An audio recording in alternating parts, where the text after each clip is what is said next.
নমস্তেস্তু মহামায় শ্রীপীঠে সুরপূজিতে শঙ্খচক্র গদা হস্তে মহালক্ষ্মী নমস্তুতে। নমস্তে গরুড়ারূঢ়ে কোলাসুর ভয়ঙ্করী সর্বপাপহরে দেবী মহালক্ষ্মী নমস্তুতে। সর্বজ্ঞে সর্ববরতে সর্বদুষ্ট ভয়ঙ্করী সর্বপাপহরে দেবী মহালক্ষ্মী নমস্তুতে। সিদ্ধি বুদ্ধি প্রদে দেবী ভক্তি মুক্তি প্রদায়িনী মন্ত্রভূত সদা দেবী মহালক্ষ্মী নমস্তুতে। আত্মান্তরহিত দেবী আত্মা শক্তি মহেশ্বরী যোগদে যোগ সংযুতে মহালক্ষ্মী নমস্তুতে। সূক্ষ্মস্থূল মহারৌদ্রে মহাশক্তি মহোদরে মহাপাপহরে দেবী মহালক্ষ্মী নমস্তুতে। পদ্মাসনাস্তে দেবী পরব্রহ্ম স্বরূপিণী পরমেশি জগন্মাতা মহালক্ষ্মী নমস্তুতে। পদ্মাসনাস্তে দেবী পদ্মলঙ্কার ভূষিতে শ্বেতাম্বরে দেবী শ্বেতাম্বর ভূষিতে সর্বপাপহরে দেবী মহালক্ষ্মী নমস্তুতে। মহালক্ষ্মী য়োগনিত ভক্তিমাননা সর্বভক্তোতি মহোন্নতি সর্বদুঃখভয়োত্তরা। এককালে জগতিং নিত্যং মহাশত্রু বিনাশনং দ্বিকালে জগতিং নিত্যং ধনধান্য সমন্বিতং ত্রিকালে জগতিং নিত্যং রাজ্য সম্পত্তি বিনাশনং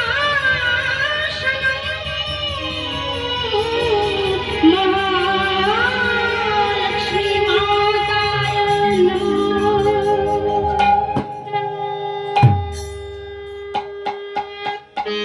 জয় জয় মাতা লক্ষ্মী দেবী কি জয়টা হলো তো মায়েরা, জয়টা হওয়ার মতো হয়নি। মায়ের নামে আজ জয় দিয়ে বিদায় নেব। বিদায় রজনী আমাদের মায়ের জয় মাতা দিতে হবে। জয় জয় মাতা লক্ষ্মী দেবী কি বৈকুণ্ঠাধিপতি নারায়ণ কি। বাবা আমি বললাম আমার সম্প্রদায় শুধু বাজিয়েই যাচ্ছে বাজিয়েই যাচ্ছে। হ্যাঁ এদের তো বাবা বাজানোর স্বভাব, যেদিকে যায় বাজায় যেখানে যায় বাজায়, বাজানোর অভ্যাসটা ছাড়তে পারছে না। আপনারা তার তলায় বাবা চাপা পড়ে যাচ্ছে, কষ্ট পাবেন না। সবাই মিলে গলা ছেড়ে জয় জয় মাতা লক্ষ্মী দেবী কি বৈকুণ্ঠাধিপতি নারায়ণ কি দেবের দেবী ভোলানাথ কি মাতা পার্বতী দেবী কি সকল ভক্তবৃন্দ কি আপন আপন গুরু মহারাজ কি আজকের গৃহস্বামী কি জয় জয় নিতাই গৌর হরি বল। তা সেই মায়ের চরণে আমরা মায়ের লক্ষ্মী দেবীর সেই স্তব করলাম। আজকে মাধবের কাছে লক্ষ্মী দেবী অন্ন ব্যঞ্জন দিয়ে গেছে আর বলে গেলেন শোন মাধব, তুই যখন সেবা পাবি, সেবা পাওয়ার পর এই স্বর্ণ থালা আমি পরে এসে নিয়ে যাব। তুই সুন্দর করে সেবা পাওয়ার পরে থালাটা গুছিয়ে রাখবি। মা আমার প্রস্থান করলেন আর এদিকে অন্ন ব্যঞ্জন পেয়ে আনন্দিত হয়ে মাধব আমার সেবা পাচ্ছে। আনন্দে মাধব প্রসাদ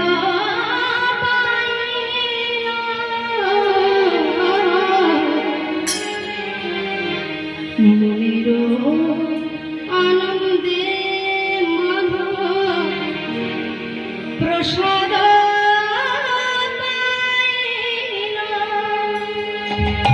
দেখিতে দেখিতে নিশি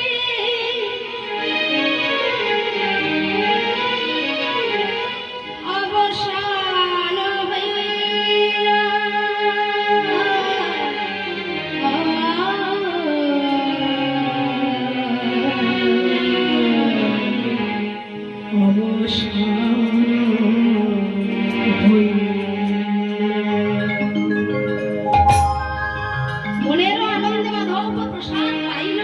আস্তে আস্তে করে মিষ্টি অবসান হয়ে গেল।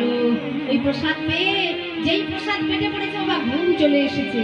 ওই থালাটাকে, স্বর্ণ থালাটাকে কাছে, মাথার কাছে রেখে দিয়ে বাবা আনন্দিত হয়ে ঘুমিয়ে পড়েছে। আর যেই ঘুমিয়ে পড়েছে এদিকে বাবা সকাল হয়ে গেছে। আর যেই সকাল হয়ে গেছে, সকালবেলায় ব্রাহ্ম মুহূর্তে জগন্নাথ দেবের যে মঙ্গল আরতি হয়, ওই মঙ্গল আরতির জন্য যখনই দরজাটা উন্মিলন করেছে, মঙ্গল আরতির লাগি পূজারি দারুণ বিচরণ কইরা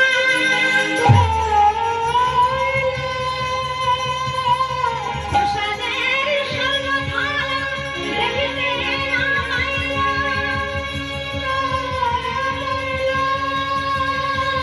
দরজাটা যেই উন্মোচন করে দিলেন, উন্মোচন করে দিলেন, সমস্ত কিছু আছে, কিন্তু জগন্নাথ দেবকে ভোগ লাগানো সেই স্বর্ণ থালা নাই। আর যেই নামা দেখতে পেলেন চিৎকার করে বলে উঠলেন, চোর চোর চোর, চুরি করে নিয়ে গেছে।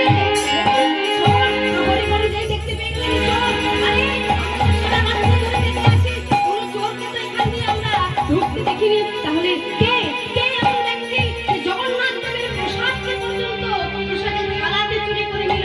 চলো যাই, উত্তর দিকে, দক্ষিণ দিকে, পূর্ব দিকে, পশ্চিম দিকে, সমস্ত জায়গায় যখন তারা খুঁজতে খুঁজতে বাবা চোরের অন্বেষণ করতে করতে দেখতে পেলেন একটা গাছের নিচে একটা ছোট্ট ছেলে, সে তার মাথার কাছে জগন্নাথ দেবের স্বর্ণ থালা রয়েছে। আর যেই স্বর্ণ থালা রয়েছে সে তো স্বয়ং করে আছে, তাকে বাবা টেনে হিচড়ে তুললো। প্রসাদ পেয়ে আবার শুয়ে আছে, তার স্বর্ণ থালা, ভগবানের স্বর্ণ থালা এখানে তোর কাছে কি করে হলো? সে বাবা ঘুম ঘুম চোখে কিছু বুঝতে পারছে না, তখন হাঁ করে মুখের দিকে তাকিয়ে আছে।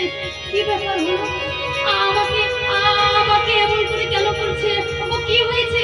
আমার প্রতি তোমরা এমন ব্যবহার করছো কেন বলো? ওরে কেন ব্যবহার করছি? ছি ছি ছি ছি ছি ছি ছি ছি।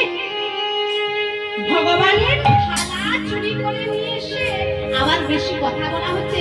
চল, তোর সঙ্গে কথা বলবো না, চল তোকে আমি রাজার কাছে আমরা সবাই মিলে নিয়ে যাই। মাধবের লইয়া রাজার কাছে নিয়ে আসলাম। জগন্নাথের মুখ বহিরে মাধব কাঁদিতে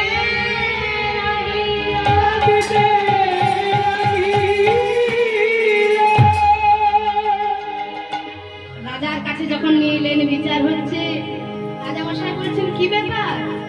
কপালে তিলক, গলায় তুলসীর মালা, আর স্কন্ধে রয়েছে নামাবলী।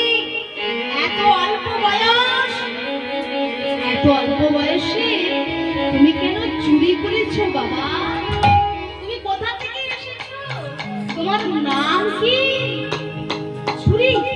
না না না, আমি চুরি করি নাই, আমি চুরি করি নাই। আমার মা বাবা কোনোদিন আমায় চুরি করার শিক্ষা দেয় নাই গো। আমি চুরি করি নাই। চুরি করো নাই?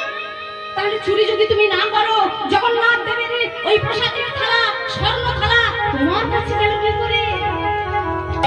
আমি কি বলবো বলো মাতা? কেউ একজন এসেছিল, এসে মায়ের মতো দেখতে, আমার মায়ের মতো দেখতে, কত সুন্দর, তার গায়ে রাজ অলঙ্কার, রাজ বেশ সুন্দর করে ঝকমক করছে, তার অঙ্গ থেকে রূপের জ্যোতি বেরিয়ে আসছে। সে রূপের জ্যোতি দেখে সহ্য করতে পারছে না, কত সুন্দর তার অঙ্গ থেকে গন্ধ আসছে, কত সুগন্ধ। একজন এসে আমায় প্রসাদ দিয়ে গেল, আর সেই প্রসাদ আমি খেয়ে বড় তৃপ্তি পেলাম গো। আমি কিছু জানি না, আমি ভগবানের থালা চুরি করি নাই। এখানে এমন নিবেদন করছে। মাধব বলছে, জানেন রাজামশাই, আমি গরিব ঘরে জন্ম হতে পারি বটে, কিন্তু আমার মা বাবা কোনোদিন আমাকে ওই চুরি করার শিক্ষাটা দেয় না। আমার বাবা মরে গেছে, আমার বাবা পরলোকে গমন করেছে, কিন্তু আমায় বলে গেছে, ওরে মাধব, জীবনে যত কষ্টই, যত দুঃখই আসে না কেন রে, কোনোদিন পরের বস্তুতে লোভ করবি না। বেদের 7 অংশ হচ্ছে বাবা উপনিষদ, আর উপনিষদের প্রথম উপনিষদ হচ্ছে ঈশ উপনিষদ, আর ঈশ উপনিষদের প্রথম ধ্বংস হচ্ছে বাবা ঈশাবাস্যমিদং সর্বং যৎকিঞ্চিৎ জগতাং জগৎ তেন তক্কেন ভুঞ্জিতঃ মা বৃধঃ কশ্যস্যিদ ধনং। জগতে সকল চলমান বস্তুর মধ্যে ভগবান বিরাজ করে। তাই আমার বাবা আমাকে চুরি করতে এই আদেশ এই উপদেশ দেন নাই। আমি চুরি করিনি রাজামশাই, ও রাজামশাই আমি চুরি করি নাই। মন্ত্রী বাবা কলকাঠি ঘোরাচ্ছে। রাজাকে যখন তার আবেদনের কথা নিবেদনের কথা বলছে, এদিকে বাবা এক একটা রাজার ঘরে কুটিল কুটিল মন্ত্রী থাকেন। মন্ত্রী বলছে রাজামশাই কিছু মনে করবেন না, হ্যাঁ ওই রকম তত্ত্ব কথা, আমি যে তত্ত্ব কথাগুলো বলছে না সবই ওই ইউটিউবে কীর্তন শুনে শুনে বলছে। এখন তো বাবা আর কীর্তন শোনার জন্য কষ্ট করতে হয় না, এখন তো আর কীর্তনের জন্য কষ্ট করতে হয় না, সবই ইউটিউব দেখেও শেখা যায় সমস্ত কিছু, তাই না? ওইসব তত্ত্ব কথা মোবাইল চালালে পাওয়া যাবে, কত কীর্তন পাওয়া যাবে, কত গান পাওয়া যাবে। তবে হ্যাঁ পাওয়া তো যাবে এই সাধুগুরু বৈষ্ণবের আসনে এসে আপনি শুনে শুনে যে শক্তি পাচ্ছেন, সেই শক্তি কিন্তু মোবাইল দেখলে মাইক দিয়ে শুনলে কোথাও পাবেন না। আমি তাই বউ হরিব। মন্ত্রী বলছেন যে রাজামশাই আপনি ওকে একেবারে কারাগারে বদ্ধ করে দিন, কারাগারের মধ্যে থাকলে যারা তিনি যন্ত্রণা করে ও চুরির ওই শাস্তিটা পাবে। যখনই বললেন রাজামশাই আর কি করবেন, সে তো সকলের বিচার করেন। মন্ত্রী যখন বলেছে বাবা তাকে কারাগারে বন্ধ করে দিল। যখনই কারাগারের মধ্যে বন্ধ করে দিল, কারাগারের মধ্যে মার হবে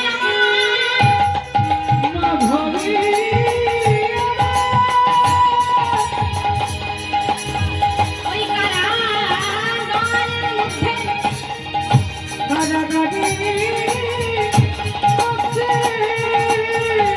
জগন্নাথ জগন্নাথ বলে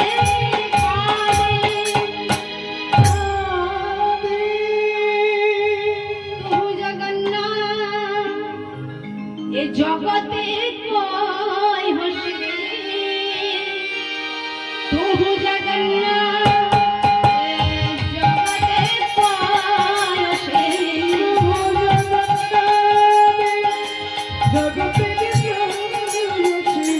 জগবাহে নহি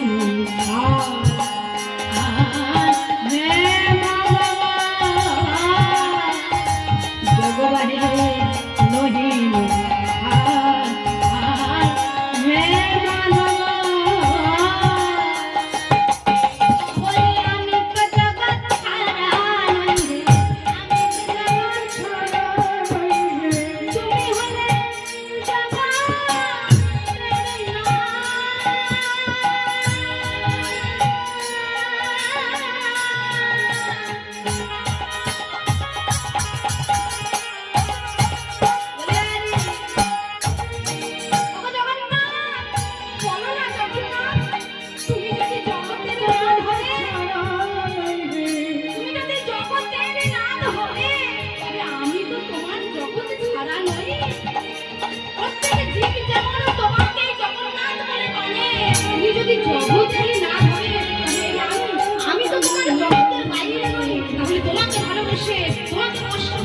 তোমাকে পাওয়ার জন্য এত যন্ত্রণা করে এত কষ্ট পাচ্ছি, দেখো তোমাকে ভালোবেসে আজ আমার কারাগারের স্থান হলো। তোমাকে ভালোবেসে আজ আমার কারাগারের মধ্যে যন্ত্রণায় ছটফট করতে হলো। এখন তার আবেদনের কথা মনের কথা জগন্নাথকে নিবেদন করছেন। জগন্নাথ আমার ওই পালঙ্কের মধ্যে রাজ পালঙ্কের মধ্যে শয়ন করেছিলেন। মহারাজা মহারানীকে আদেশ দিচ্ছেন যে শোনো শোনো মহারাজা, শোনো মহারানী, আমার ভক্তের অন্তরের মধ্যে মনের মধ্যে যদি কেহ কষ্ট দেয়, আমার ভক্তের কাছে যদি কেহ অপরাধ করে, সেই অপরাধের কোন সময় ক্ষমা আমি করি নাই।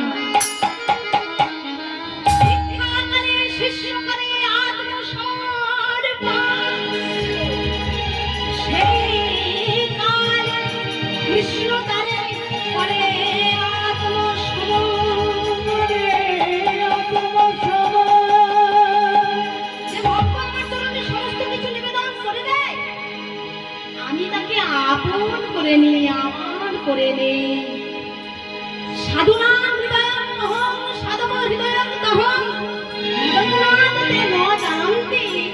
নাহং দেব্য মনা গোপী নিতাই গৌর হরিব।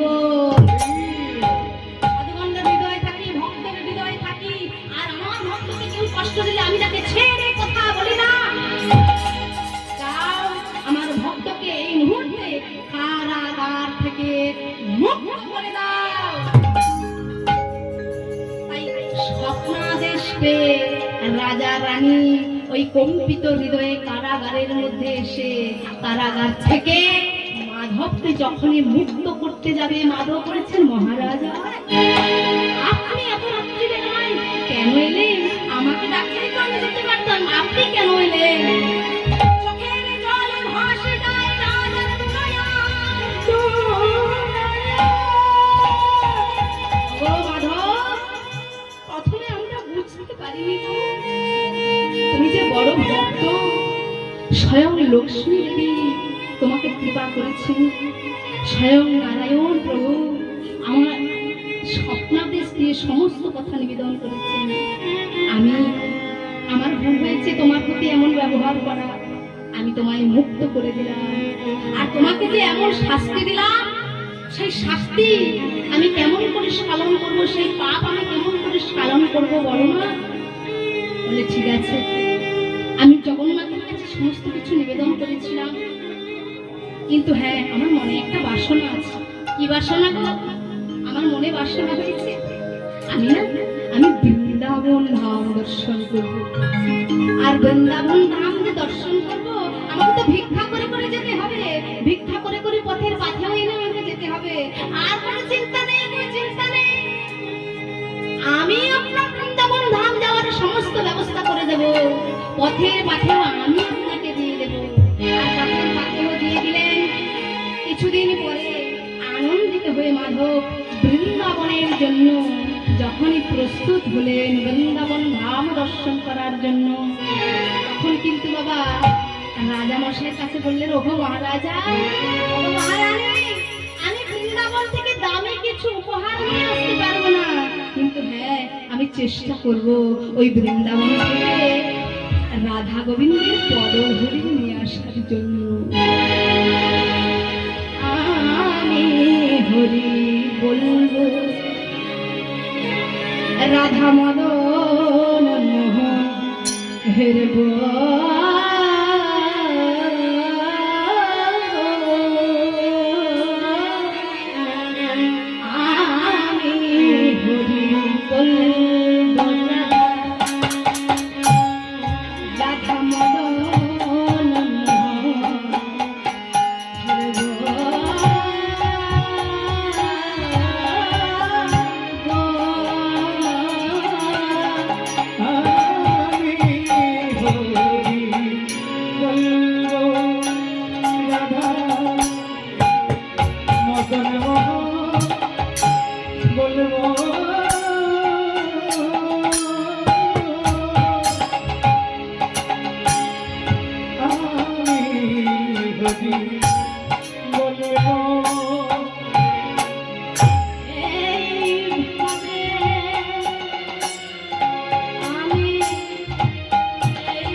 কুণ্ডে স্নান করলেন, বৃন্দাবন ধাম পরিক্রমা করলেন, কিন্তু হ্যাঁ, বৃন্দাবনে গিয়ে তার মন দেখছে না।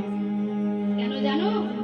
সে তো ভালোবেসেছে ওই পুরীধামের জগন্নাথ, আর যেই পুরীধামের জগন্নাথকে ভালোবেসেছে, তখন মনে মনে বললেন, ঠাকুর তুমি যতই সুন্দর হও না কেন, আমি তো ভালোবেসেছি তোমার সেই খসে যাওয়া গলে যাওয়া বিগ্রহ, নিজের বিরহে জ্বলে পুড়ে ছাই হয়ে যাওয়া বিগ্রহ, ওই জগন্নাথ বিগ্রহকে।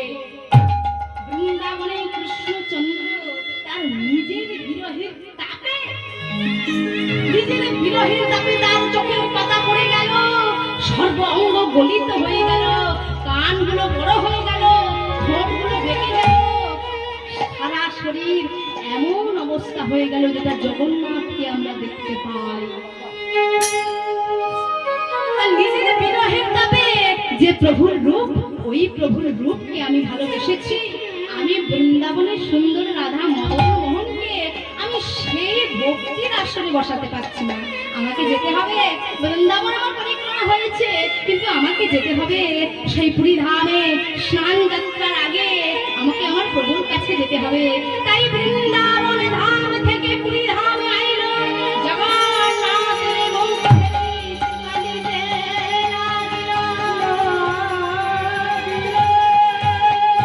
বৃন্দাবন ধাম থেকে পুরীধামে এসে জগন্নাথ কাছে শুনেছে, ও জগন্নাথ প্রভু, তুমি এখানে সুন্দর না, কিন্তু তোমার ওই সুন্দর দেশে বৃন্দাবন ধামে গিয়ে আমি কিন্তু সুখী হতে পারলাম না, আমি কিন্তু স্থির হতে পারলাম না। ভগবান তার কথাতে বলছে, ওরে মাধব, যে যাকে যে রূপে ভালোবাসে, ভগবান বললেন না যে আমি যে আমাকে যেমন ভাবে ভালোবাসে আমি তাকে সেই রূপেই দেখা দিই।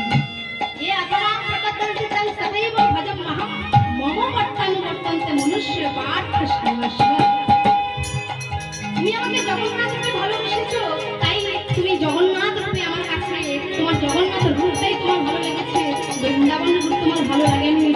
মাধব, আজ থেকে তুমি আমার সঙ্গে থাকবে, আজ থেকে তুমি আমার সঙ্গে কথা বলবে, আজ থেকে তুমি আমার কাছে থাকবে মাধব, আমার কাছে তোমার কথা হবে, আমি তোমার কথা শুনবো, আমি তোমার মনের কথা বুঝবো। একে কি বলে মাধব? একে বলে ক্ষেত্র সন্ন্যাস। তুমি আমাকে যেভাবে ভালোবেসেছিল মাধব, শুধু তুমি নয় গো, জগতের কোনো ব্যক্তি আমাকে ভালোবাসার মতো ভালোবাসতে পারে না। আমি সারা জনমের মতো তার হয়ে যায়, কিন্তু ব্যাপারটা কি জানো? সময় থাকতে কেউ ডাকে না, সময় থাকতে কেউ ডাকে না, আমার সময়ে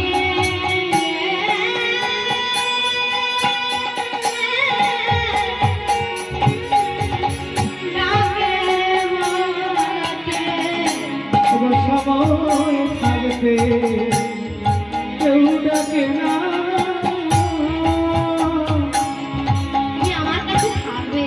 আজকে স্নান যাত্রা, জগন্নাথের স্নান যাত্রা, আমাকে ভক্তগণ ঘোড়া ঘোড়া জল দিয়ে স্নান করায়, স্নানের পরে আমার জ্বর হয়, আর জ্বর হওয়ার পরে আমার জ্বরের চিকিৎসা হয়। আপনারা তো সবাই জানেন, জগন্নাথ ধামে পুরীধামে স্নান যাত্রার পরে জ্বর হয়, জ্বরের জন্য তার আয়ুর্বেদিক ট্রিটমেন্ট করা হয়, কোনো হোমিওপ্যাথিক নয়, কোনো অ্যালোপ্যাথিক নয়, আয়ুর্বেদিক ট্রিটমেন্ট করা হয়।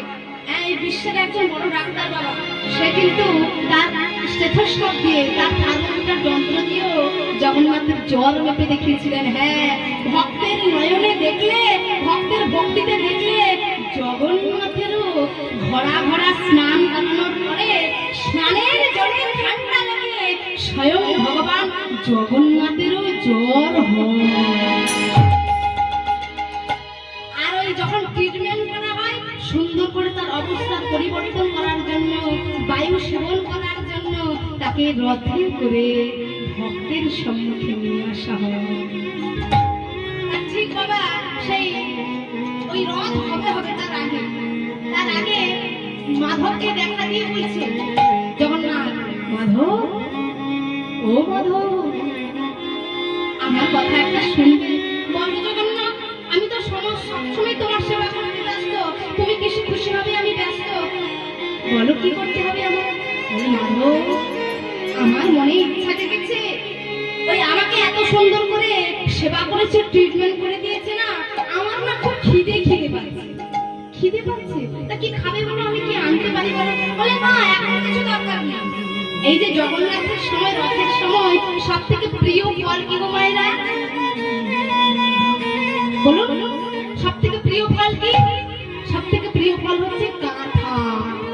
ও মাধব, আমার না খুব কাঁঠাল খেতে ইচ্ছা করছে। কাঁঠাল, আরে হ্যাঁ, রাজার বাগানে কত সুন্দর এক একটা গাছ ভর্তি হয়ে কত সুন্দর কাঁঠাল, আর কত সুন্দর কাঁঠালের গন্ধ, এখন আমার মনে হচ্ছে আমি যেন গোটা কাঁঠালই খেয়ে হয়ে যাবো।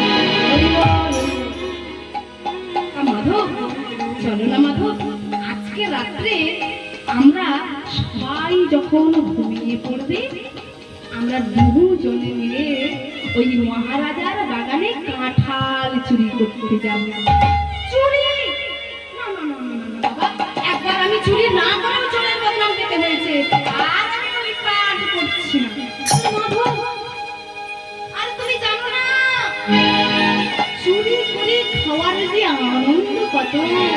বৃন্দাবনে ব্রজে গোপাঙ্গনাঞ্চ গোকুলং চৌরং ব্রজ প্রসিদ্ধ নবনীত চৌরং পদাশ্রিতানাং হৃদয়স্যং চৌরং শ্রীরাধিকায়াং হৃদয়স্যং চৌরং নবাঙ্গনানাং শ্যামকান্তিং চৌরং। ব্রজের প্রসিদ্ধ নবনীত চোর, ব্রজের প্রসিদ্ধ বসন চোর, পদে যে আশ্রয় দেয় তার সমস্ত বহু জন্মান্তরের পাপ সে হরণ করে, অনেক জন্মান্তরিত পাপ ও চৌরং শ্রী রাধিকায়াং হৃদয়স্য চৌরং, শ্রী রাধিকার হৃদয়কে চুরি করেছেন। এবং আরেকটা বস্তু চুরি করেছেন, নবাঙ্গনানাং শ্যামকান্তিং চৌরং, নবমেঘের যে শ্যামল কান্তির রূপকে ভগবান চুরি করেছেন। তাই তিনি জগতের সব থেকে সুন্দর থেকে সুন্দরতম, যে রূপ জগতে আর কারুর কোনোদিনই হয়নি, যে রূপ আর জগতে কারুর কোনোদিন হবেও না। তাই গোকুলা নন্দ গোবিন্দ, গোকুলা নন্দ গোবর্ধন ধার তং বন্দে গোমতী প্রিয়ম, তং বন্দে গোমতী প্রিয়ম, তং বন্দে গোমতী প্রিয়ম। ওম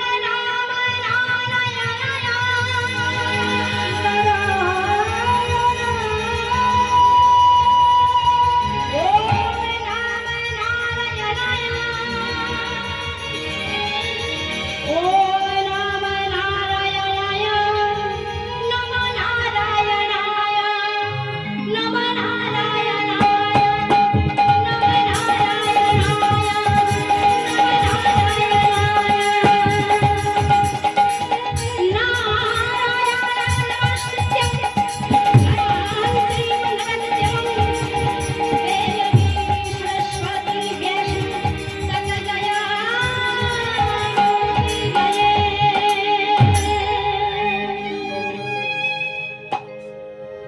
তুমি যখন বলছো জগন্নাথ আমি তোমার সঙ্গে যাব, কিন্তু হ্যাঁ ভগবান বলে তুমি তো মুহূর্তের মধ্যে প্রস্থান করবে, আর কোনো যদি বিপদ হয়, বিপদে তো পড়বো আমি তো বিপদে পড়বো, তা কি হবে? বলে তুমি কোনো বিপদে পড়বে না, আমি যখন তোমার সঙ্গে আছি তোমার কোনো বিপদ নাই, তোমার কোনো ভয় নাই, আমি যে ভব ভয় হারি। সবাই যখন ঘুমিয়ে পড়লো সেই দিন রাত্রিবেলায় গভীর অরণ্যে মাধবকে কাছে ডাকছে জগন্নাথ, ওরে ও মাধব, দেখো দেখো সবাই ঘুমিয়ে পড়েছে, প্রহরীগণ ঘুমিয়ে পড়েছে, জগন্নাথ ধামের সবাই ঘুমিয়ে পড়েছে। গভীর অরণ্যে মাধব প্রবেশ করিল, প্রবেশ করিল, প্রবেশ করিল। গভীর অরণ্য বনে প্রবেশ করিল, প্রবেশ করিল, প্রবেশ করিল। কোন সে বৃক্ষ তলে শুইয়া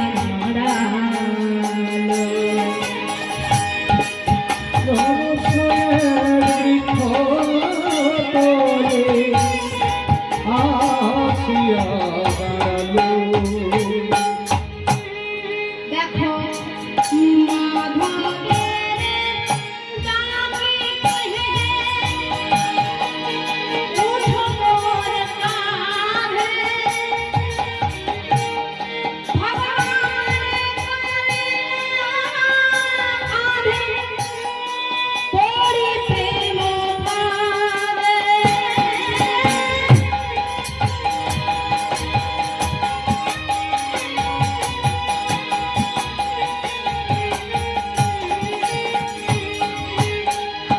আজকে বাবা ভগবান ফাঁদে পড়ে গেছে, আর ভক্তকে নিয়ে লীলা করবে বলে বাবা ভগবান হয়ে ভক্তকে কাঁধে নিয়েছে। আরে মাধব আয়, আমার কাঁধে আয়, কাঁধে ওঠ, দেখ ওই যে কত সুন্দর ওই গাছটা ভর্তি হয়ে কত সুন্দর সুপক্ষ হয়ে কাঁঠালগুলো ঝুলে আছে, ওই কাঁঠাল আমায় পেড়ে দে। কাঁধে তুলে নিয়েছে, যখন কাঁধে তুলছে বাবা মাধবের ভয় করছে, কেন ভগবান হয়েছো তুমি আর তোমার কাঁধে আমি উঠবো? তখন বলছে না রে না, তোর ভয়ের কোনো দরকার নেই, সখা শুদ্ধ সখী করে সন্ধে হাতর বলে তুমি কোন বড় লোক, তুমি আমি সম, তুমি আমি সখা, সখা হয়ে সখার কাঁধে উঠলে কোনো অপরাধ হয় না, কোনো পাপ হয় না। সখাকে কাঁধে নিয়েছে, মাধবকে কাঁধে নিয়েছে, নিয়ে বাবা সর্ব অঙ্গ গোবিন্দর আমার থরথর করে কাঁপছে, মাধবেরও সর্ব অঙ্গ থরথর করে কাঁপছে। আর যখনই কাঁপছে মাধব বলছে, শোনো জগন্নাথ, তুমি কিন্তু আমায় ছেড়ে যাবে না। হ্যাঁ আমি বলছি, তুমি কিন্তু আমায় ছেড়ে যাবে না, আমি কিন্তু ওই কাঁঠাল তুলছি, আমি তোমার উপর ভরসা করেছি, তোমার কোনো চিন্তা নেই। এই বলে সর্ব অঙ্গ থরথর করে কাঁপছে, মাধবকে কোলে তুলে নিয়ে ভগবানের কাছে বসেছে, এই ডালটা ঠক করে ধরেছে, আর ডাল থরথর করে কাঁপছে, ঠক করে যখন ধরেছে এই বড় কাঁঠালটাকে এরকম করে পাকিয়ে পাকিয়ে পাকিয়ে পাকিয়ে বাবা কাঁঠালটা ঠিক ধরবে, ধপ করে মাটিতে। আর যখন বাবা ধপ করে পড়ে গেল, তখন বাবা আওয়াজটা হলো ভগবান আমার প্রস্থান করলেন। আর যখনই প্রস্থান করে দিলেন, প্রহরীরা শব্দ পেয়ে গেল, কোথায় ওরে, কোথায় রে, এই এই তুই তো এখানে আছিস, ওরে বল না কোথায় শব্দ হলো রে, তুই শব্দ পেয়েছিস? হ্যাঁ আমিও শব্দ পেলাম, ওরে কোথায় শব্দ হলো, চল তাড়াতাড়ি করে চল। এই বলে বাবা যখন 3-4 জন প্রহরী আসছে, বাবা খুঁজতে খুঁজতে এদিক ওদিক দেখতে পাচ্ছে ওই যে একবার স্বর্ণ থালা চুরির দায়ে পড়েছিল, ও আবার এত রাত্রিবেলায় এসেছে, আর নিচে পড়ে রয়েছে একটা বড় কাঁঠাল।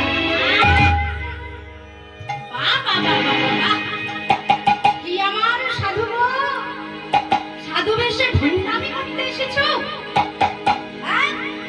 কয়েকদিন আগে তুমি স্বর্ণ থালা চুরির দায়ে ধরা পড়েছিলে, ভগবান তোমার এই বৃন্দাবনের মাধ্যমে বৃন্দাবন দর্শন করার জন্য, আর তার প্রতিদান তুমি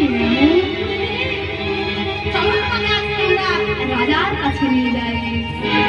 মনে ভাবছে মাধব, জগন্নাথ তুমি আমাকে ভরসা দিয়ে, তুমি আমার কাছে ছাড়া হবে না, তুমি আমাকে আবার বিপদের মধ্যে ফেলে দিলে।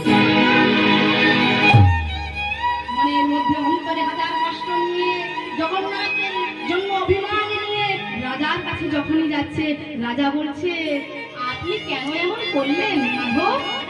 আপনি তো বলতেন যে আপনার কাঁঠাল খাওয়ার ইচ্ছা হয়েছে, আমি একটা কাঁঠাল নয় অনেক অনেক কাঁঠাল আপনার কাছে দিয়ে দিতাম। বলে, শুনুন, বিশ্বাস করুন, আমি কাঁঠাল খেতে চাই নাই। এই জগন্নাথ, আমার বন্ধু জগন্নাথ, সে কাঁঠাল চেয়েছিল আর আমাকে ওর সঙ্গের সঙ্গে করে কাঁঠাল চুরি করার জন্য নিয়ে এসেছিল। এতে আমার কোনো দোষ নাই। মন্ত্রী বাবা আবার সেই পেছন থেকে গাড়াকড় ঘোরাচ্ছে। বা ও আবার তর্ক কথা শুরু করেছে, ও আবার আপনাকে ভোলানোর কথা শুরু করেছে। ওকে আবার কারাগারে বন্ধ করুন, দেখবেন ওর একেবারে সমস্ত ব্যবসা চুপড়ে যায়। একবার চুরির দায়ে গেছিল, আবার গেছে রাজার বাগানে কাঁঠাল চুরি করার জন্য। দিনে দিনে ওর অনেক অধঃপতন হয়েছে, ওর শুধু বয়সটাই বাড়েনি। দিনে দিনে বয়স বেড়ে যাওয়ার সঙ্গে সঙ্গে ওর চুরি বৃত্তিটাও ভালোভাবে বেড়ে গেছে। মহারাজ, ওর কথা আর শুনবেন না, ওকে এক্ষুনি কারাগারে বন্দি করুন। মহারাজ আবার মন্ত্রীর কথা মতো যখনই কারাগারের মধ্যে বন্দি করলেন, জগন্নাথ জগন্নাথ বলে কাঁদছে। আর আবারই ভগবান জগন্নাথ দেব আবারই মহারাজকে বললেন, ওগো মহারাজা, তুমি আমার ভক্তকে চিনতে এখনো পারলে না, তুমি মাধবকে এখনো চিনতে পারলে না।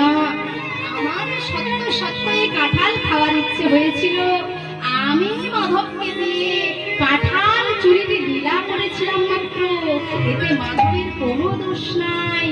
সমস্ত নিবেদন যখন করলেন, আবারই ছুটে এলেন কারাগারের সম্মুখে যে, হে মাধব, তুমি এমন ভক্ত, যে ভক্তের জন্য স্বয়ং মাতা লক্ষ্মী দেবী এসেছিলেন, যে ভক্তের জন্য একবার নয় দুইবার ধরে ভগবান আমাকে স্বপ্নাদেশ দিলেন। তোমার মতো ভক্তকে আমরা পেয়েছি, মাধবকে পেয়েছি, বৈষ্ণবকে পেয়েছি, তোমার জন্য আজ আমরাও ধন্য হলাম। তবে হ্যাঁ, ভগবান যে এসেছিলেন তার প্রমাণটা কি দিয়ে গেলেন? ভগবান মহারাজাকে স্বপ্নে বলে দিয়েছিলেন, শোনো, আমি যে এসেছিলাম তার প্রমাণটা কি জানো?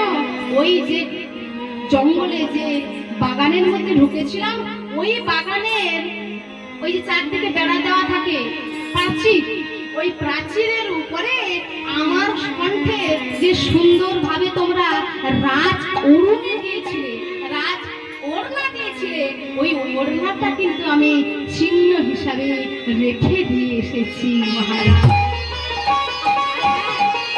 ওই ওড়নার আমার গলায় না দিয়ে ওই বৈষ্ণব মাধবের কণ্ঠে তোমরা পরিয়ে তাকে বরণ করবে। তাই জগন্নাথের উত্তরীয় মাধবের কোলে,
বৈষ্ণব গোসাইয়া করুণার সিন্ধু, বৈষ্ণব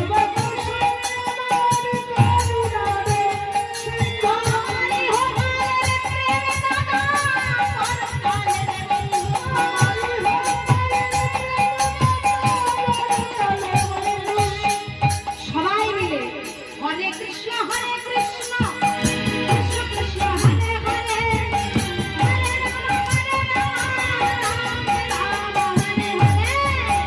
হরে কৃষ্ণ হরে কৃষ্ণ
বিঘ্ন বিনাশনকারী শ্রী শ্রী নৃসিংহদেব কি